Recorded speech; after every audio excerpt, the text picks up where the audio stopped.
Hola, buenas tardes. Bienvenidos a este webinar de Internet de las Cosas. Voy a presentarles a nuestros dos expertos. El primero es el doctor Alfredo Figarola, ingeniero químico y de sistemas y maestro en ciencias en ingeniería ambiental por el TEC de Monterrey. Tiene una maestría en administración en Campus Guadalajara y es doctor en administración en el Tecnológico de Monterrey, Campus Ciudad de México. Ha participado como investigador en el Centro de Biotecnología, Campus Monterrey, en donde desarrolló tecnología relacionada con tratamientos biológicos para tratamiento de aguas residuales y residuos orgánicos sólidos. Posteriormente, de 1993 al 2000, fue director del Centro de Calidad Ambiental en el Campus Guadalajara. Durante 2001 fue investigador en el Centro de Calidad Ambiental del TEC Campus Ciudad de México. Fue director adjunto del Consejo Estatal de Ciencia y Tecnología de Jalisco. Actualmente es director del Centro de Diseño Electrónico y Tecnologías de Información del Campus Guadalajara y responsable técnico del Centro de Innovación en Internet de las Cosas y profesor de la Escuela de Ingeniería y Ciencias de la región Occidente, aquí mismo en el TEC de Monterrey. A continuación, presentaré a la ingeniera Janet Alejandra Salamanca. Ella es maestra en ciencias en ingeniería en electrónica y computación con especialidad en sistemas embebidos, así como ingeniera en comunicaciones y electrónica por la Universidad de Guadalajara. Ha participado y ganado en competencias a nivel nacional e internacional en proyectos de sistemas embebidos. Ha desarrollado también proyectos de robótica, visión por computadora y redes neuronales biológicas. Actualmente se encuentra trabajando en el Centro de Innovación de Internet de las Cosas en el TEC Campus Guadalajara como coordinadora de Ingeniería de Hardware y Electrónica. Bienvenidos, expertos. Cedo la palabra al doctor Figarola. Muchísimas gracias, Cristina, y pues bienvenidos a todos a este webinar de IoT. Primeramente quisiera yo presentarles lo que es la agenda del día y agradecerles a todos su presencia en este webinar. Miren, lo que vamos a ver el día de hoy básicamente tiene que ver con, primeramente, cuál es el mercado y las oportunidades que hay en el IoT a nivel internacional y muy particularmente también aterrizado en México. Pero para ello, primero quiero que entendamos cuál es la taxonomía del mercado de las tecnologías de información, que es donde se inserta lo que viene siendo toda la tendencia y todas las tecnologías de IoT. Un rápido pasado por lo que es el mercado global de las tecnologías de información y telecomunicaciones, el mercado global de Internet de las Cosas, el mercado en México de Internet de las Cosas y vamos a ver cuáles son las aplicaciones, las tendencias en México, ya muy en particular, muy aterrizado, de cuáles son estas oportunidades para desarrollar lo que está demandando los diferentes sectores usuarios de esta tecnología. Y vamos a terminar con dos casos aplicados de los que hemos realizado ya aquí en el Centro de Internet de las Cosas. Miren, primeramente, pues como yo les decía, la industria global de TICs. ¿Cómo se compone este mercado? Este mercado tradicionalmente y hace muchos años pues empezamos con la cuestión de hardware, en donde básicamente pues es todo lo que tiene que ver con los servidores, las computadoras portátiles o personales, las computadoras de escritorio, dispositivos de almacenamiento, teléfonos inteligentes y muy recientemente pues ya todo el tema de tablets y otros periféricos como vienen siendo las redes y las impresoras. Ese es un mercado de lo que es las tecnologías de información. El otro son los servicios en donde encontramos servicios de planeación, de software, implementación, soporte, operaciones y la parte de capacitación. El software en sí mismo, básicamente aplicaciones y sistemas. Toda la parte de telecomunicaciones que tiene que ver con voz y datos, tanto fijo como wireless. Sin embargo, también muy recientemente empezaron a surgir nuevas tecnologías dentro de las tecnologías de información y que empiezan a ir ganando un mercado. De tal manera que estas tecnologías van creciendo en el mercado y se vuelven por sí mismo un subsegmento o un segmento de mercado dentro de las TICs. Y aquí en emergentes básicamente tenemos el IoT, la inteligencia artificial, robótica y drones, realidad virtual y realidad aumentada, Big Data, ciberseguridad y aplicaciones móviles. Estas son las tecnologías emergentes dentro de TICs, pero que ya tienen un valor hoy en el mercado bastante importante. ¿Cómo se distribuye el mercado global en el 2020 de TICs? Estoy hablando ahorita todo el mercado de todo lo que son las tecnologías de información y telecomunicaciones, todos los segmentos que vimos anteriormente. Miren, este mercado se estima que en el año 2020 sea de 5.2 trillones de dólares. Aquí es importante aclarar, cuando vean en la presentación, en esta presentación, trillones o billones de dólares, nos estamos refiriendo al esquema norteamericano de cómo se numeran las cifras. Por ejemplo, cuando los norteamericanos se hablan de billones de dólares, para nosotros realmente son los 1,000 millones de dólares. Es decir, lo que a nivel internacional se considera el billón, para nosotros son los 9 ceros. No son 12 ceros, son 9 ceros, o sea, miles de millones. Cuando se habla de trillion en inglés, es para nosotros realmente los billones, es decir, serían los 12 ceros. Entonces, en este caso estamos hablando de 5.2 trillones, o sea, millones de dólares. El mercado internacional, el gran mercado obviamente es Estados Unidos y Canadá, ahí está gran parte de este mercado de tecnologías de información. También vamos a ver la perspectiva de este mercado. Esto es para el 2020, se espera que para el 2022 este mercado esté por encima de los 6 trillones de dólares, según estimaciones de Statista. Entonces, vamos a ver este mercado cómo está compuesto. Bueno, el hardware de este mercado que yo ya les comentaba anteriormente, recuerden, estamos hablando de 5.2 trillones de dólares, el 12% es hardware, el 20% son los servicios, 21% software, y a nivel internacional las telecomunicaciones es el 26%.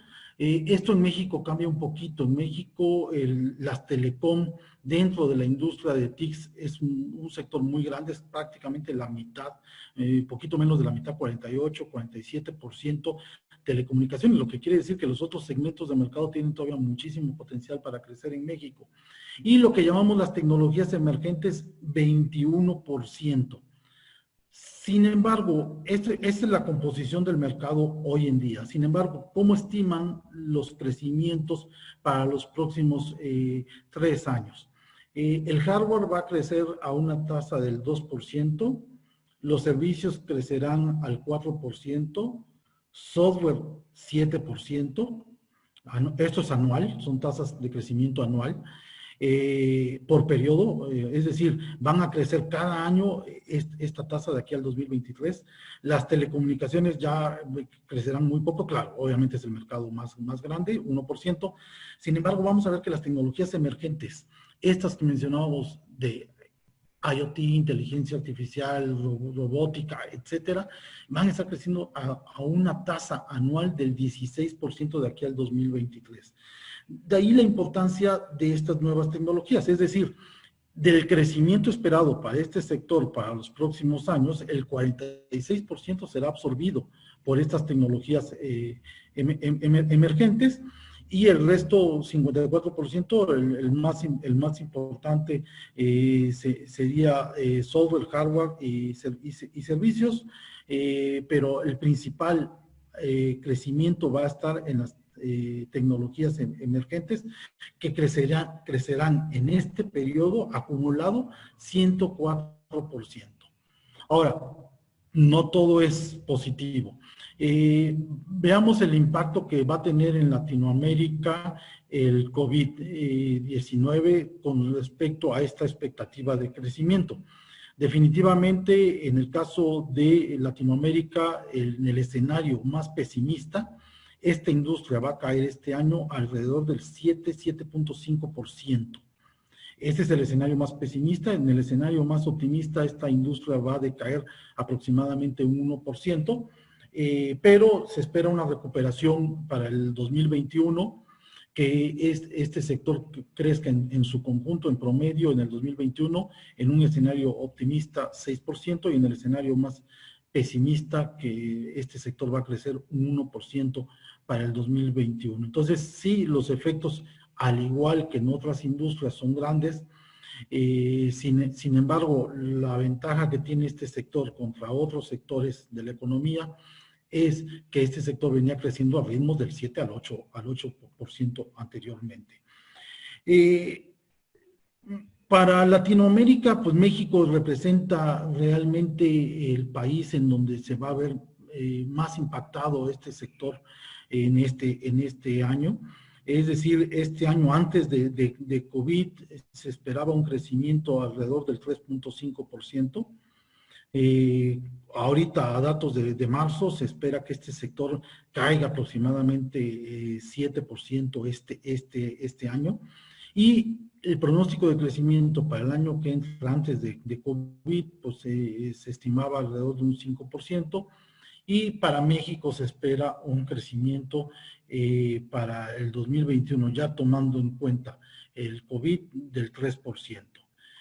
¿Cuáles son los sectores más afectados este año por el tema de COVID? Pues definitivamente servicios, manufactura y el sector público. Ojo, acuérdense que estoy hablando del impacto del sector de TI en el sector. No quiere decir que todas las manufacturas vayan a caer más de 20% este año. Quiere decir que los servicios, todo lo que viene siendo TICs al sector de manufactura va a caer alrededor de 20% este año en Latinoamérica. Servicios y sector público decía que serían los sectores más afectados. Los que prácticamente quedan con un margen menor, pero también de crecimiento, son las telecomunicaciones, servicios financieros y el retail. Y obviamente, por toda la demanda que existe, la parte de medios masivos y la parte de educación, TICs aplicado a medios masivos y a educación, prácticamente permanecerá sin crecimiento, pero al menos no va a decrecer. Bien, entrando un poco más en materia, ahora sí, ya vimos el mercado global y la taxonomía de las tecnologías de información. ¿Qué se espera el impacto de las diferentes tecnologías emergentes de este sector? Las dos tecnologías más importantes, vamos a ver, que Internet de las cosas. Este es un estudio de McKinsey en donde nos muestra que este IoT y la parte también de tecnologías móviles y la parte de robótica y automatización van a ser sectores con un alto impacto en la industria. Esto está en miles de millones de dólares, pero definitivamente es el impacto que tiene estas tecnologías en los diferentes sectores. Otro estudio de Contía, que es otra firma también que se dedica a hacer estudios de tecnologías de información.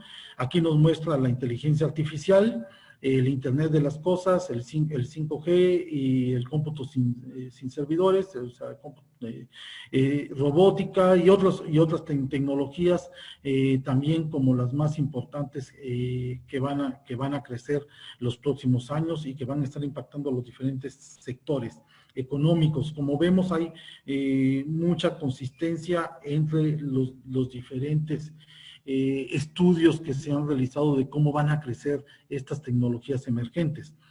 Ojo, aquí es importante mencionarles nada más una cosa. Si bien estamos hablando de mercados, la tecnología de IoT, o podemos hablar del mercado de inteligencia artificial, o del mercado de Big Data, o del mercado de robótica, del mercado de sensores en específico.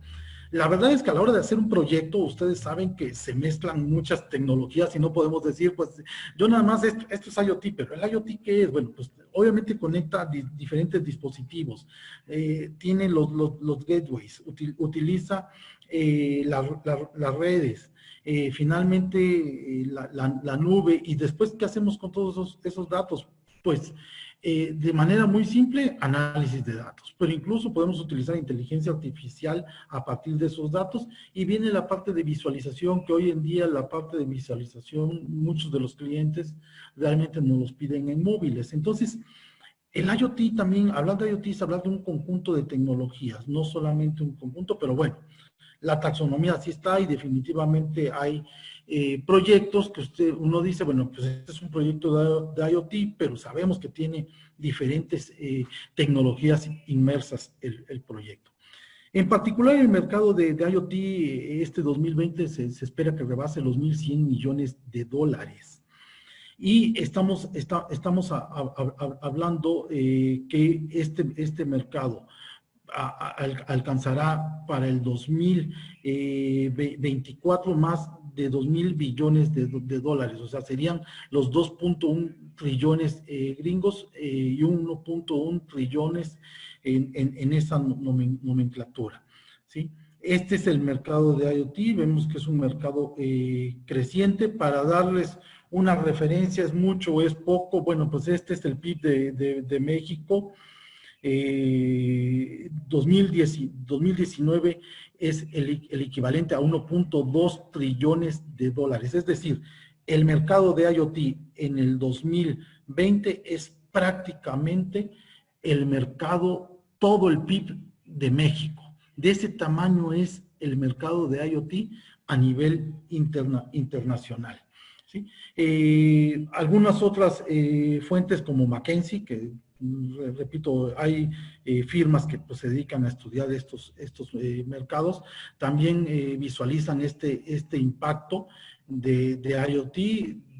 Ojo, este es el impacto, no el mercado, que se va a tener de 2.7 en millones para el 2025, 2.7 trillones, perdón, de dólares a 6.2 trillones de dólares. Ese es el estimado del impacto que va a tener el IoT en los diferentes sectores. Así como para el sector de TICs, también este año pues hay ciertos retos que vienen asociados a la pandemia de COVID. El IoT también tiene algunos impactos positivos y algunos otros impactos negativos. Por supuesto, dentro de los impactos positivos que tenemos es que hay tecnologías de IoT que son altamente demandadas en esta pandemia, como puede ser todo lo que tiene que ver con soluciones de trazabilidad y tracking de activos, el tema de Smart Cities, algunas nuevas tecnologías como los gemelos digitales, el Digital Twins, es una tecnología que viene creciendo fuertemente porque precisamente hace simulaciones de lo que es la vida real. Y entonces en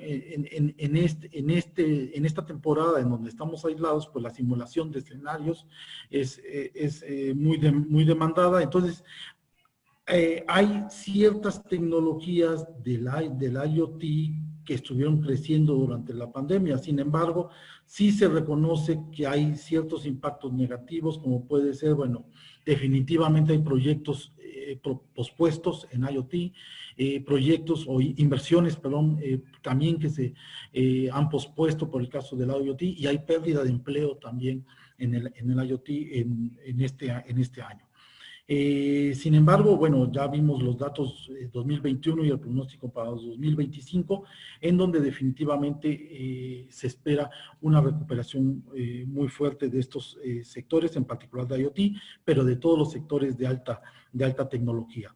Miren, esta gráfica nos muestra cuál es el nivel que tiene de implementación o de adopción en las empresas. Esto proviene de una encuesta de PwC, en donde vemos que el IoT hoy en día tiene una penetración entre le llaman así las empresas novatas digitales, del 29%, es decir, la oportunidad todavía es mucha, es muy grande la oportunidad que hay para llegarle a empresas con soluciones de IoT.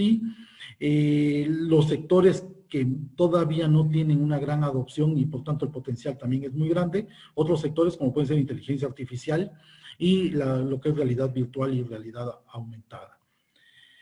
Si lo vemos como el pronóstico de números de aparatos que van a estar conectados, los sectores más importantes a nivel mundial, pues son la parte de Smart Homes, la parte del auto conectado, Smart Cities, todo lo que tiene que ver con Healthcare IoT, o sea, todo lo que tiene que ver con soluciones de IoT para la salud, y el IoT aplicado a industria, o sea, la parte de industria 4.0.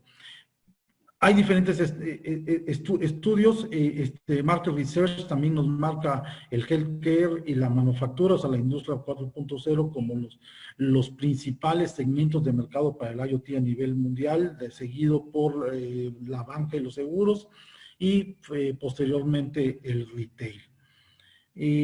Otros estudios como Statista también nos pronostican para el 2022 el crecimiento de IoT en los diferentes mercados, en donde vemos que en los principales mercados estamos hablando de todo lo que tiene que ver con automotriz y transporte, ¿sí? Incluye esta parte de logística, la manufactura. El retail es un tamaño todavía menor, pero que creciendo, y la electrónica de consumo definitivamente es el segmento de mercado más grande que nos marca Statista para el 2022. Otro estudio también nos muestra de 1,600 proyectos que fueron analizados en el 2018, en qué áreas se estaba trabajando en IoT, Smart Cities, industria conectada, edificios inteligentes, el auto conectado, Smart Energy, son los principales sectores que nos marca este estudio de 1,600 proyectos que fueron analizados. Miren, con toda esta información y con datos también de Deloitte, hice esta diapositiva en donde traté de resumir cuáles son los sectores a nivel mundial que más están creciendo. El primero de ellos tiene que ver con todo lo que es logística y cadena de suministro. Esta industria representó en el 2014 $295,000 millones y se espera que en el 2020 tuviera un mercado de 490,000 millones de dólares, es decir, creciendo a una tasa del 8.9%. En la parte de equipos conectados va a crecer un 17%.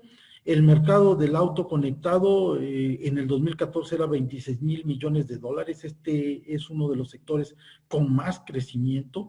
Se espera que en el 2020 este sector tuviera 300,000 millones de dólares. El mercado de los equipos conectados creciendo al 82%. Lo que es industria 4.0 va a crecer de 81,000 millones de dólares a 136,000 millones de dólares. Estos tres sectores, con base en toda la información recabada de las diferentes firmas, es los que vemos con mayor crecimiento y con mayor valor de mercado a nivel internacional. ¿Cuáles son los otros tres sectores más importantes? Claro, ya se dan cuenta ustedes el tamaño de escala, pero no por eso dejan de ser importantes mercados también. Todo lo que tiene que ver con salud, 10,000 millones de dólares en el 2014 y se espera un crecimiento a 25,000 millones de dólares para finales de este año.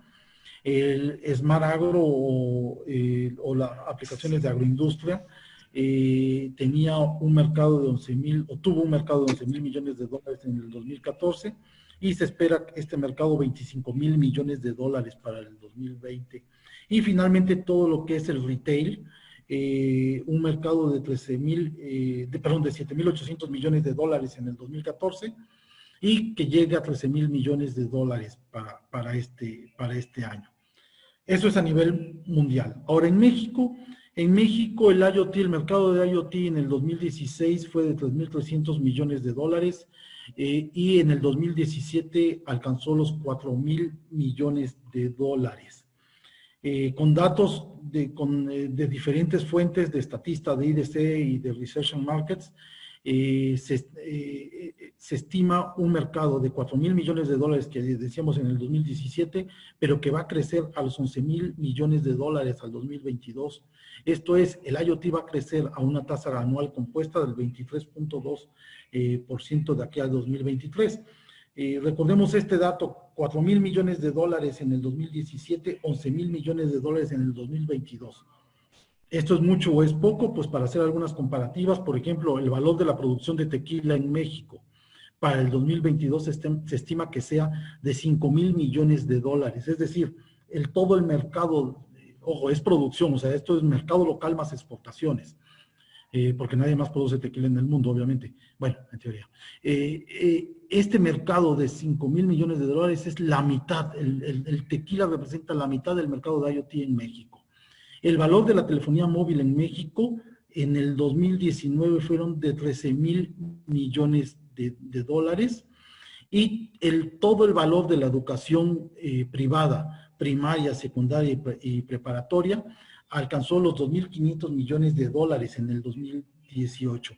Esto es para que tengamos un comparativo de lo que equivalen estos 4,000 millones de dólares que ya fueron en el 2017 y los 11,000 millones de dólares que se espera que tenga para el 2023 este mercado. Miren, ya muy aterrizado a lo que es nuestra experiencia también y con estos datos, en industria y logística, en este sector nosotros vemos la siguiente demanda. IoT aplicado a inventarios y almacenes, control de activos, o sea, control de activos tanto en inventarios, almacenes, pero también todo en producción, el monitoreo remoto de las líneas, mantenimiento predictivo, todo lo que tiene que ver con rastreo, rastreabilidad y seguimiento de la cadena de suministro y monitoreo de fuerza de trabajo. Estas son las principales áreas que nosotros vemos de demanda en la industria. En el sector automotriz, administración en tiempo real de la flotilla, esto ya hay muchísimas soluciones en el mercado.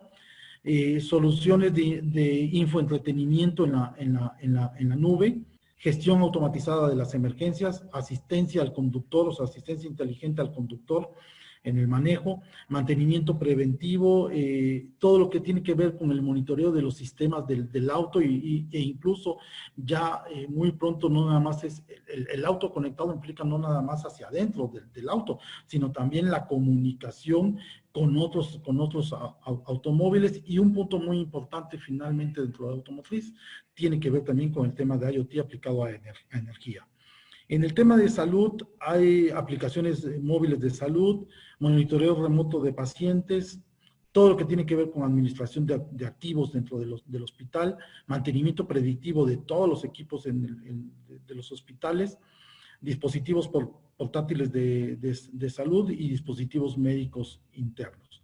En el sector agroindustria lo que nosotros vemos es todo lo que tiene que ver con monitoreo y pronóstico de clima y condiciones del suelo, análisis predictivo para plantaciones y ganado, rastreo y georreferenciación de ganado, estadísticas de alimentación y producción de ganado y monitoreo de los plantíos.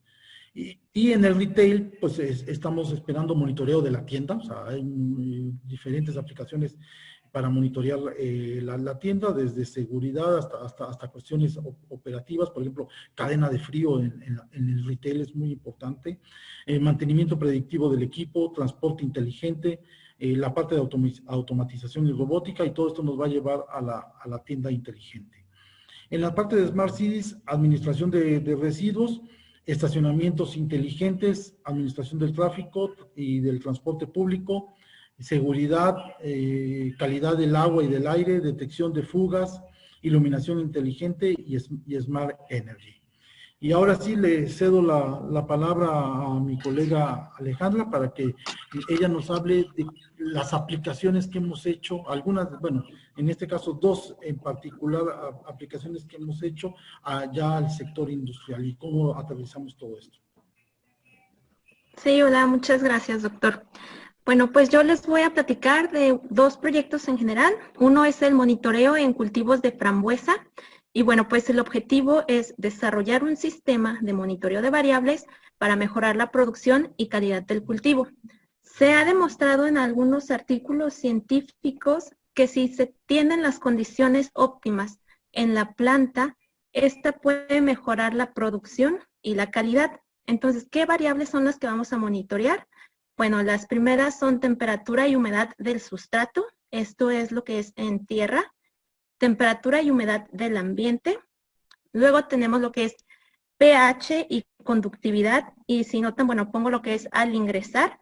Esto es antes de que llegue a la planta. Se monitorea lo que es el pH y la conductividad. Y después tenemos otra vez pH y conductividad, pero una vez que ya pasó por la maceta y el agua ya se drenó, entonces se vuelve a monitorear lo que es el pH y la conductividad y se hace una comparación entre estas para ver cómo es que difieren. Y por último, lo que es el nivel de agua. Este tiene el propósito más de ver qué cantidad de agua consume cada maceta. Y bueno, pues esas son algunas de las variables. Claro que podrían haber otras, pero estas son las más generales. Lo siguiente que se tiene que hacer es conocer el entorno. Y esta parte, de hecho, es una de las más importantes porque en esta parte vamos a ver cómo ubicar los sensores. Tenemos que ver, por ejemplo, el cultivo se encuentra en tierra, el cultivo se encuentra en maceta, qué distancias hay, por ejemplo, no sé, entre planta y planta, o qué distancias vamos a tener entre los sensores y a lo mejor un panel solar. ¿Se puede poner un panel solar o no se puede poner? También vemos, por ejemplo, las distancias que hay, no sé, de entre los invernaderos al punto de control. ¿Qué temperaturas tenemos, por ejemplo, máximas y mínimas? Y por ejemplo, nos sirve mucho para ver qué sensores vamos a comprar, que estos sensores puedan trabajar en esas condiciones y bueno, también para ver los rangos de temperaturas. Y lo mismo pasa con la humedad, qué humedad tenemos máxima y mínima. Entonces, esta parte de conocer el entorno, pues sí es una de las más importantes porque de ahí surge la propuesta. Siguiente, por favor. Y bueno, aquí el monitoreo lo divido en 3 etapas. La primera, que es la etapa de adquisición de datos, luego tenemos la etapa de comunicaciones y por último la etapa de visualización. En la etapa de adquisición de datos, pues se encuentra toda la etapa, todos los sensores, todo lo que es el acondicionamiento de señal y todo lo que son las tarjetas de adquisición de datos. Después tenemos lo que es la etapa de comunicaciones. Y en esta etapa tenemos todo lo que es, si se va a hacer un protocolo alámbrico, si va a ser un protocolo inalámbrico, qué protocolo de comunicación vamos a usar, y si se van a requerir antenas o un poste, etcétera, cualquier otra situación que pueda surgir. Después tenemos la etapa de visualización. Aquí se considera cómo se van a almacenar los datos. ¿Van a estar en un servidor local o van a estar en un servidor remoto? ¿Cómo va a visualizar el cliente la información? Tal vez quiera una plataforma web o una plataforma móvil o quizás quiera ambas. Entonces, estas son las 3 etapas y de hecho estas 3 etapas funcionan casi para cualquier proyecto. Siguiente, por favor. Bueno, ya viendo un poco más lo que es la etapa de adquisición de datos, pues aquí es donde ya viene la ubicación de los sensores. Por ejemplo, en este caso en particular tenemos lo que es una mesa y tenemos que están en macetas. Entonces, por default, pues el de temperatura y humedad debe de ser colocado en el sustrato. Luego tenemos pH y conductividad. Aquí, en conocer el entorno, podemos ver, bueno, si se tiene a lo mejor un riego, que normalmente en estos cultivos, pues es casi riego por goteo, casi en todos los casos. A lo mejor se podría adaptar el tubo, pero si no se puede, porque a veces es muy delgado, entonces a lo mejor podemos poner, no sé, un contenedor o algo que capte el agua y ahí poder monitorear lo que es el pH y la conductividad. Luego ya del agua drenada, pues tenemos que esperar una vez que salga de la maceta, que se drene, entonces también recolectarla y bueno, ahí ya podríamos ubicar también los sensores, ¿no? Lo que viene siendo el de pH y conductividad drenada y ya por último el de nivel para ver qué cantidad absorbió lo que es la planta. Y ya el último de los sensores sería pues el de temperatura y humedad ambiente, que en este caso como son invernaderos, pues se pone en lo que es el arco del invernadero. Luego tenemos lo que es la tarjeta de adquisición de datos. Esta tarjeta de adquisición de datos pues es un microcontrolador. Para este proyecto se utilizó un Arduino Nano tiene 14 puertos digitales y 8 puertos analógicos. Y bueno, para poder escoger la tarjeta, siempre es importante saber qué es lo que vamos a conectar. Por ejemplo, qué cantidad de sensores vamos a tener, si son suficientes esos puertos digitales o analógicos, qué voltajes vamos a manejar, los tamaños de la tarjeta y bueno, pues son como diferentes consideraciones que se tienen que tomar en cuenta cuando se elige lo que es la tarjeta de adquisición de datos. Para este proyecto, pues fue suficiente con un Arduino Nano y por eso se eligió, además de que el tamaño pues es muy pequeño y pues queda súper bien para este proyecto. Siguiente, por favor. Bueno, ahora vamos a ver un poco lo que es la comunicación con la tarjeta de adquisición de datos. Los sensores pues mandan los datos a la tarjeta cada que la tarjeta lo solicita. Por ejemplo, en este caso, elegimos que algunos sensores nos dieran, se hicieran las lecturas de los datos cada 30 minutos y para otros que fueran cada 1 hora. Porque, porque a lo mejor a mí no me sirve estar midiendo la temperatura y humedad del ambiente, no sé, cada 10 minutos. Es probable que hasta yo pueda elegir o el cliente te vaya a decir, ¿sabes qué? Yo nada más la quiero medir, no sé, 3 veces al día, esa variable. Entonces aquí la tarjeta es la que le dice, es la que lleva como los tiempos y te dice, ¿sabes qué? Ya es hora, ok, ahora necesito que se tome el sensor de conductividad, pH y humedad. Entonces ya ella es la que va es la que solicita los datos. Y bueno, tenemos aquí, por ejemplo, en este caso, algunos sensores son analógicos y algunos sensores son digitales. Entonces, esto aquí también entra de cuántos puertos tenemos, cuántos analógicos y cuántos digitales, y si son suficientes. Entonces, bueno, ya tenemos aquí, por ejemplo, los analógicos, yo los conectaría a puertos analógicos y a los digitales a sus puertos digitales. Siguiente, por favor. Ahora entramos en lo que es la etapa de comunicaciones. Si se fijan, tengo separado aquí en 2. Uno que simplemente le llamo nodo y a otro que le llamo nodo central. El nodo es como todo un paquetito que incluye tanto el módulo de energía, el módulo de comunicaciones, los sensores y bueno, nuestra etapa de adquisición de datos. Este vendría siendo el nodo. El nodo envía la información a lo que es el nodo central, que es el receptor de la información. Y a este receptor también se le suele llamar pues coordinador Zigbee y al otro simplemente dispositivo Zigbee. En estas comunicaciones porque se eligió el protocolo de comunicación Zigbee. Este protocolo pues es un protocolo de comunicación inalámbrico, tiene una frecuencia de 2.4 GHz y tiene un alcance de 1500 metros aproximadamente. Esto es en línea de vista. Si ya hay obstáculos, si hay árboles, si hay edificios, esto puede disminuir. Entonces hay que tomarlo en cuenta siempre que se haga un proyecto. También si es que hay obstáculos para poder elegir el protocolo que más se adecue a este proyecto. Y bueno, la comunicación entre los módulos de Zigbee y, por ejemplo, la etapa de adquisición de datos se hace de forma serial. Después, una vez que se hace el intercambio de datos, los adquiere igual el Zigbee y también se tiene una comunicación serial aquí con lo que es un Arduino Yun. Este Arduino Yun ya tiene un puerto Ethernet, entonces yo ya puedo a lo mejor subir los datos a la nube o puedo, si decido solamente almacenarlos de forma local, pues puede ser de forma local o pueden ser incluso ambas. Siguiente, por favor.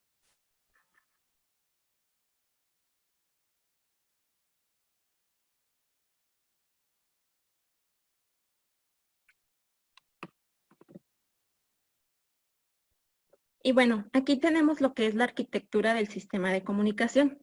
Cada hoja que ven aquí representa un nodo, que es como lo que vimos en la diapositiva anterior. Entonces, si yo decido, por ejemplo, tener 5 nodos distribuidos en una hectárea de forma estratégica para yo poder ver como los diferentes cambios en toda mi hectárea, pues entonces ya yo pongo mis 5 nodos, los distribuyo estratégicamente. Cada nodo tiene comunicación Zigbee con mi nodo central y de hecho mi nodo central, si se fijan, esa imagen que se ve ahí indica que es una topología de tipo estrella y esta topología pues lo que indica es que el nodo se comunica con el nodo central. O sea, no hay comunicación entre nodos. Solamente cada nodo se comunica con el coordinador. Y bueno, una vez que este coordinador obtiene los datos, este ya puede decidir si los almacena en una base de datos local o si ya lo manda a lo que es la nube. Siguiente, por favor. Ahora ya entramos en lo que es la etapa de visualización. Y bueno, pues en esta etapa sí se trabaja mucho con el cliente porque ellos son los que ya conocen muy bien lo que son su empresa. Entonces, ellos ya saben cómo les sirve la información y cómo es mejor para ellos poder visualizarla. Muchas veces te van a decir, no sé, nada más quiero ver el dato cada cierto tiempo, ¿no? O muchos te van a decir, ¿sabes qué? Yo prefiero que me des un histórico, ya sea de días, de meses, o no sé, incluso por año. Ellos ya son los que deciden. Entonces, en esta parte se trabaja mucho con el cliente y, por ejemplo, en esta etapa de visualización, pues se tiene un mapa donde el cliente puede elegir la zona, su estación, su sector, su predio, y ya pues aquí puede tener por fecha, lo puede tener separado por diferentes cosas ya como él lo desee. Siguiente, por favor. Bueno, ese fue el primer proyecto. De hecho, si se fijan, ahí solamente se llegó hasta monitoreo. Pero incluso después del monitoreo, ahora que ya tenemos datos, pues ya se puede llegar a lo que es una etapa de control, que ya es qué vamos a hacer con esos datos o cómo vamos a mejorar este proyecto, ¿no? Ya sería, por ejemplo, aunque ya vamos a tomar acciones y entonces ya se pueden empezar a meter motores, ya se pueden meter a poner electroválvulas o ya se pueden, pues se ponen lo que son los actuadores, ahora sí, que es ahora ya vamos a tomar decisiones. Entonces, en esta parte, pues solamente hablé de lo que es el monitoreo, pero ya en algún futuro, en otros proyectos, ya se puede meter también lo que es la etapa de control. Y bueno, el segundo proyecto es monitoreo de turbidez y detección de inicio y fin de flujo en lo que es una tubería. Aquí primero me gustaría como explicar un poquito. Si ven la imagen, se ve como lo que es un tubo. Este tubo, de hecho, es de acrílico y se llama side glass o strainer glass. Y es como un sensor, es un sensor visual, de hecho. Entonces, este tubo se lo dan muchas veces a los trabajadores que trabajan en pipas, como camioneros de pipas. Ellos llevan este tubo, van y les dicen, ¿sabes qué? Necesitamos que vayas a tal lugar, saques, no sé, tanto de aguas, o casi siempre son empresas de residuos o de desechos de residuos, ¿no? Entonces, ellos van, ponen el tubo y abren una válvula. Y ellos están viendo. Y normalmente se ve que el agua está, pues primero clara y después empieza a ponerse turbia y después ya se pone muy, muy negra, ¿no? Pero ellos les dicen, bueno, tú tienes que cerrar la válvula cuando veas que el agua está turbia. Pero sí, a mí me dicen, bueno, cierra la válvula cuando está el agua turbia. Y yo le digo a otra persona, cierra la válvula cuando ya veas que el agua está turbia. Entonces, lo que yo considero turbio a lo mejor no es lo que la otra persona considera como turbio. Y esto pues genera un error grande en que pues le afecta a lo que es la empresa. Y ellos lo que quieren es pues como estandarizar lo que ellos consideran turbio para cerrar la válvula en un momento adecuado, ya. Así que ellos digan, ¿sabes qué? Este es lo que consideramos que es lo normal, ¿no? De turbidez. Y no solamente eso, o sea, ellos también quieren saber cuándo inició y cuándo terminó el flujo. Entonces, si vemos, pues las variables a monitorear son estas dos, la turbidez, el inicio y fin de flujo. Y bueno, pues el objetivo es desarrollar un prototipo intrínsecamente seguro que sea capaz de detectar el inicio y fin de flujo que pasa por el tubo, monitorear la turbidez y enviar un reporte con información general. Entonces, con intrínsecamente seguro, esta parte también va mucho en conocer el entorno. Este prototipo tiene que ser intrínsecamente seguro porque normalmente se encuentra en zonas con riesgo de explosiones. Entonces, el prototipo debe de estar sellado de tal forma que no genere chispa. y que la temperatura se mantenga baja, pues, del prototipo, o sea, que no se caliente. Entonces, ahora, en conocer el entorno, pues se conoce eso, el prototipo debe ser intrínsecamente seguro. ¿Cómo vamos a ubicar los sensores? Como lo que le dan a los camioneros es el tubo, y esto es lo que el camionero lleva consigo siempre. Pero la zona no siempre es la misma. Muchas veces lo mandan a diferentes lugares y estos están alejados así, no sé, muchos kilómetros uno de cada uno, de otro. Entonces, bueno, lo que tenemos como factor común aquí de cada uno es el tubo. Entonces, la ubicación de los sensores las vamos a hacer sobre el tubo. ¿Qué temperaturas máximas y mínimas se tienen? Bueno, pues ellos dicen que muchas veces están en desiertos, a veces hay nieve, a veces no. Entonces, hay que ver también esto para elegir correctamente los sensores. Luego tenemos comunicaciones. ¿Cómo vamos a hacer la comunicación de los sensores con el equipo del, ya sea una tablet o cómo vamos a transferir esa información a que la tenga el camionero? Entonces, eso es parte de lo que es conocer el entorno. Siguiente, por favor. Entonces, ahora entramos a lo que es la etapa de adquisición de datos. En esta etapa, pues se tiene lo que es la ubicación de los sensores, que como ya dije, se van a hacer sobre el tubo, porque este es como el factor común de lo que lleva cada camionero. Entonces se diseña una carcasa especial para proteger los sensores y para poder colocarlos sobre el tubo.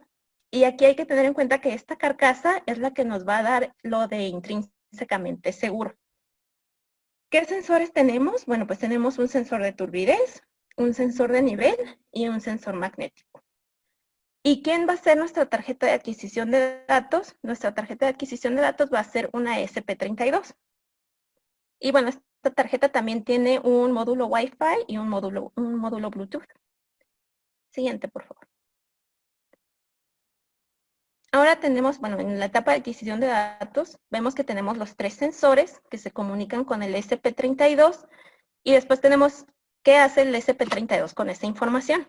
Bueno, pues lo primero que debe de hacer, le pusimos lo que es una memoria SD y almacena los datos de tiempo, o sea, el tiempo cuando inició y cuando finalizó, el tiempo que duró el fluido pasando y todos los valores de turbidez.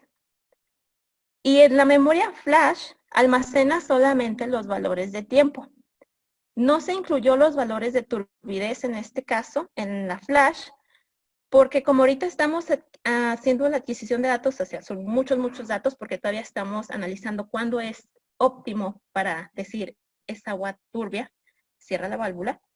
Entonces, la memoria flash es pequeña y lo que estaríamos haciendo es que estaríamos sobreescribiendo sobre la memoria flash y al final, pues no tendríamos datos significativos porque los datos ni siquiera estarían completos. Entonces, es por esto que los valores de turbidez solamente se almacenan en lo que es la SD y en la flash solamente se almacena lo que es el tiempo. Luego lo que se hace es que se envía la información por Bluetooth Low Energy a lo que es una tablet o un celular. Siguiente, por favor. Y ahora llegamos a lo que es la etapa de comunicaciones. Este prototipo cuenta con 2 protocolos de comunicación. El principal es Bluetooth y el secundario es un protocolo de comunicación serial. ¿Por qué cuenta con 2? Bueno, pues porque la empresa quiere que tengan ellos, o sea, quieren estar seguros de que los datos los puedan adquirir también en lo que es su etapa de visualización. Entonces ellos decían, bueno, si por algo, no sé, no me funcionó el Bluetooth en mi tablet o cualquier cosa, yo ya no voy a poder obtener estos datos. Igual estarían almacenados en la memoria SD y en la flash, pero ellos de todas formas dicen, ¿sabes qué? Yo quiero también un protocolo donde yo, ya sea por cable o ya sea NFC o otra cosa, donde yo pueda conectarme a mi tableta y yo pueda sacar esos datos. Entonces, es por eso que se utilizaron 2 protocolos y fue pues petición de la empresa. Y bueno, en la etapa de visualización, ahí esa no la incluimos en esta presentación porque bueno, esta empresa es experta en software y ellos son los que van a hacer esta parte. Ya trabajaremos en conjunto los dos para poder como que hacer la unión de hardware con software. Y bueno, por último, pues tengo lo que es el diagrama tecnológico, que viene, por ejemplo, el chofer, saca lo que es la manguera, tenemos lo que son los contenedores y ya saca lo que es su tubo, ¿no? Entonces va a hacer la conexión, vemos que tenemos lo que es el side glass, que venía siendo el tubo que vieron anteriormente. Tenemos los 3 sensores, sensor 1, sensor 2, sensor 3, y vemos que tienen las 2 comunicaciones, por Bluetooth Low Energy y por serial. Y bueno, pues entonces esta información, si no le falló nada en su tablet y todo está bien, la va a recibir por Bluetooth con la siguiente información, un ID que ya se asocia al dispositivo, cuándo inició el flujo de agua, sí o no, cuándo inició, cuándo se detuvo, el tiempo y todos los valores de lo que es la turbides. Entonces, Muchas sería de gracias. los 2 proyectos. Muchas gracias. Pues con esto nosotros llegamos al fin de la presentación y pues ahora pasaremos a la sesión de ver si hay algunas preguntas. Sí, gracias. Voy a leer algunas preguntas. De Paul Vázquez nos pregunta más bien, ¿cuál es el límite de nodos que puede coordinar el nodo central con este protocolo de comunicación? ¿O está limitado por dispositivos que se utilice como nodo central? Normalmente los protocolos te dan un número de dispositivos que puedes conectar. Entonces, para eso pues se pueden meter al estándar del protocolo Zigbee, que por ejemplo es el 802.15.4 creo, igual lo tenía ahí en la presentación. Y toda esta información de cuántos dispositivos puedo conectar, cuántos nodos se pueden coordinar, qué tipo de topologías se pueden hacer, pues viene en esa, como quien dice, su hoja de datos de lo que viene siendo el estándar. Ok, gracias. Otra pregunta. Raúl pregunta, tengo entendido que el protocolo Zigbee permite la comunicación entre nodos para redundancia de las comunicaciones y ampliación del alcance. ¿Cuál fue su lógica para inhabilitar este protocolo o para la selección del protocolo o tecnología sin esta capacidad? Sí, lo que pasa es que los proyectos normalmente se inician como, pues son como prototipos de prueba. Entonces la empresa primero quiere ver que de veras funcione. O sea, como una prueba, ¿no? Él la va a probar y si funciona, entonces a lo mejor ya lo amplía. En este caso, la empresa solicitó solamente 5 nodos y el central. Y nos dio, de hecho, las hectáreas. Nos dijo, ¿sabes qué? Se va a poner en 1.5 hectáreas, creo que fue. Entonces, en este caso, como la distancia se adecuaba y solamente eran 5 nodos, decidimos hacerlo con topología estrella, pero sí se puede hacer, o sea, la comunicación entre nodos y de hecho ya sería una topología diferente, pero sí se puede hacer también. A lo mejor ya cuando avancemos, si la empresa decide invertir en más nodos, ya podríamos a lo mejor elegir comunicación entre nodos y ampliar lo que es el rango, la distancia. Gracias. Leopoldo nos pregunta, ¿qué velocidad y ancho de banda se requiere para que el protocolo de comunicación funcione correctamente? De ese ahorita no tengo el dato, honestamente, entonces sí se lo quedo debiendo.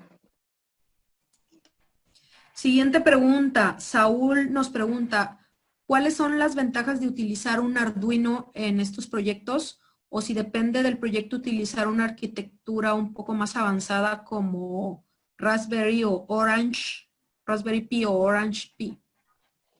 Orange. Sí. Bueno, aquí depende mucho de lo que vayas a conectar. Y, por ejemplo, en este proyecto fue suficiente porque no eran tantos sensores los que íbamos a manejar. Entonces, los puertos que teníamos eran suficientes. El voltaje que manejaban los sensores también se adecuaban a lo que era la tarjeta. Pero normalmente se verifica que es todo lo que vamos a conectar. Si necesitamos algún módulo, por ejemplo, algún módulo Wi-Fi o Bluetooth, como en el segundo proyecto, entonces decides, ¿sabes qué? Mejor no uso un Arduino, mejor uso un SP32 que ya lo tiene incluido. También se tiene que ver el costo de la tarjeta, que a lo mejor si vas a hacer proyectos muy grandes, pues que no sea una tarjeta muy cara, porque también no sabemos si lo quiera pagar el cliente o no. Y entre una Raspberry Pi a lo mejor y un Arduino, pues el Arduino en este caso es un microcontrolador y el Raspberry Pi ya tiene un microprocesador. Normalmente se elige entre uno y otro dependiendo de los datos que vayas a tener. Por ejemplo, si ya requieres mucho procesamiento o tener algún sistema operativo, pues un Arduino con un microcontrolador no lo vas a poder tener. Entonces mejor te vas por una Raspberry Pi o por una Orange Pi o a lo mejor otra, a lo mejor un BeagleBone, que tú digas, ¿sabes qué? A esta le puedo poner un sistema operativo y yo voy a hacer procesamiento de datos y mejor me quedo con lo que es una Raspberry en lugar de un Arduino. Ok, otra pregunta. Dejando de lado este ejemplo específico, ¿quieren saber su opinión sobre cuál es el estado del arte de IoT en México? ¿Qué tan lejos se encuentra de otros países que van más a la vanguardia en este tema? ¿Y cuáles serían las áreas de mayor oportunidad específicamente aquí en México? Miren, efectivamente en México nos estamos subiendo a esta ola de IoT. Si bien el mercado que vimos hace rato ya es un mercado interesante, solamente representamos a nivel mundial el 0.5% de ese mercado, es decir, somos muy pequeños en comparación todavía a otros mercados internacionales, incluso si nos estamos comparando con América Latina, también no somos el Big Brother en América Latina. Por lo tanto, digo, esto es una mala noticia, pero la buena noticia es que entonces el mercado potencial es muy grande. El crecimiento esperado para México en los próximos años de IoT, como lo vimos ya en las predicciones que hacen estas firmas, es muy grande. Nosotros lo que vemos dentro de nuestros proyectos y como andamos frecuentemente con la industria viendo qué tipo de proyectos están demandando, vemos el sector salud definitivamente, la parte de Smart Cities va a crecer mucho en México, Industria 4.0 definitivamente, todo lo que es proveeduría para el sector automotriz en México también va a crecer, es decir, proveeduría de IoT, ¿no? Proveeduría de IoT para el sector automotriz está creciendo bastante y la parte de agro es una apuesta que nosotros como centro sí traemos, sobre todo porque hemos visto que si bien es cierto que salieron al mercado soluciones generales, es decir, que uno va y compra las soluciones de IoT, la conclusión es que no puede haber una solución genérica para todos los agricultores, ¿no? Entonces eso abre un espacio para lo que es el desarrollo tecnológico y la consultoría ad hoc. Con respecto al estado del arte, de hecho, hicimos un estudio del estado del arte muy recientemente sobre la base de patentes, sobre la base de datos de patentes y culminamos en lo que viene siendo una curva S de la tecnología, que es una metodología del grupo ADL. No la traigo ahorita aquí en la presentación, pero con mucho gusto, si me dejan los datos, les comparto después el estado del arte. Gracias. Nos preguntan también qué tanto crecimiento estiman ustedes que va a haber en IoT para el hogar. Bueno, definitivamente, si bien es cierto que no aparece en términos de mercado, lo que pasa es que todo lo que tiene que ver con el productos del hogar o producto personal lo meten en consumer electronics. Entonces, el mercado de IoT para consumer electronics, si bien no está entre los primeros tres, sí es aproximadamente el cuarto o quinto mercado de IoT en términos de valor de mercado. Nos están preguntando también que si alguien quiere trabajar con ustedes, ¿cómo le hace? ¿Hay interesados en...? Que me envíen un correo, por favor. Ok, gracias. Otra pregunta, Joan pregunta, ¿qué software open source se puede utilizar para recepción de datos IoT? Pues de hecho hay varios, pero yo utilicé uno que me gustó y de hecho estaba muy sencillo de utilizar, que se llama Carriots. no sé si después cambió el nombre, pero es ese. Luego hay otro que se llama ThingSpeak, creo, y The Things Network. Igual, pueden incluso poner en el explorador así, software libre de IoT, y casi siempre sale lo que es una lista, y de esta lista pues tienen que ver cuál es el que les gusta más, cuál está más fácil de usar o con cuál se llevan mejor. Otra pregunta, ¿qué carrera o posgrado serían aconsejables para abordar este tipo de emprendimientos? Bueno, definitivamente, si estás más orientado hacia la parte de comunicaciones y la parte de tarjetas y todo eso, pues un posgrado en electrónica. Sin embargo, como les dije yo hace rato, el IoT abarca muchas disciplinas. Te puedes meter en la parte de visualización de datos, que créanme que suena sencillo, pero es una parte que bastante complicada todavía. O sea, no hay muchos expertos en realmente visualización de datos. A nivel industrial, empresa incluso es una alta demanda. Y lo otro que yo veo es todo el data analytics, o sea, es decir, estos proyectos requieren desde la parte de electrónica, mecatrónica, software, pero también requieren la parte de analítica de datos y visualización. Entonces yo me movería en algunas de estas áreas, no sé el background, o sea, es decir, la parte de licenciatura que tengan, pero en estas 4 o 5 áreas creo que yo me movería hacia un posgrado ahí. Muy bien, voy a leer una última pregunta por las cuestiones de tiempo, y nos están pidiendo también si nos pueden compartir sus datos para ver si nos pueden ir poniendo por ahí en el chat o poner otra vez la presentación de sus datos. Pero la última pregunta es, ¿cómo justifican una inversión de IoT, por ejemplo, en este monitoreo de cultivos? ¿Con qué fundamento económico vendieron ustedes este proyecto, el del cultivo de frambuesa? Mira, este proyecto en particular, efectivamente, y no nada más este proyecto, todos los proyectos de IoT, el empresario lo que está viendo detrás es el aprovechamiento de estas tecnologías para sacar un beneficio económico, para obtener un beneficio económico. En el caso de las berries, lo que se espera es que a la hora de poder controlar de mejor manera el riego y los nutrientes, tengan una mayor producción de berries. Su variable de salida para ellos es toneladas de berry producida por hectárea.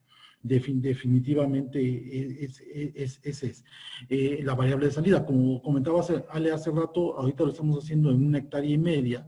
Estamos hablando de que si ellos efectivamente hacen la prueba, le ven las ventajas, estamos hablando de más de 1,000 hectáreas, ¿no? Lo que tendrían. El otro proyecto que mencionamos aquí, el de SciGlass, lo que pasa es que, por ejemplo, cuando se recogen estos residuos que son líquidos, que en particular es un ácido, son residuos peligrosos. Entonces, ellos pagan por el volumen que retiran las pipas. Y ellos no tienen la certeza ahorita de que efectivamente están retirando nada más el volumen de ácido como residuo peligroso, capaz que se están llevando parte del producto que es un hidrocarburo, ¿no? Entonces, ellos dicen, oye, yo tengo 2 tipos de pérdida, una, me quitan producto y 2, me cobran, que no es nada barato, y sobre todo este cliente es internacional, o sea, el usuario final no está en Estados Unidos, entonces dice, oye, pago una gran cantidad de dólares porque se lleven mis residuos peligrosos y se están llevando además producto en las pipas. Entonces, definitivamente, todos los proyectos, estos proyectos de IoT que nosotros hemos hecho, tienen una variable de salida para el empresario y que es de una manera cuantificable en términos del ahorro que van a tener. Pues muchas gracias, Alejandra.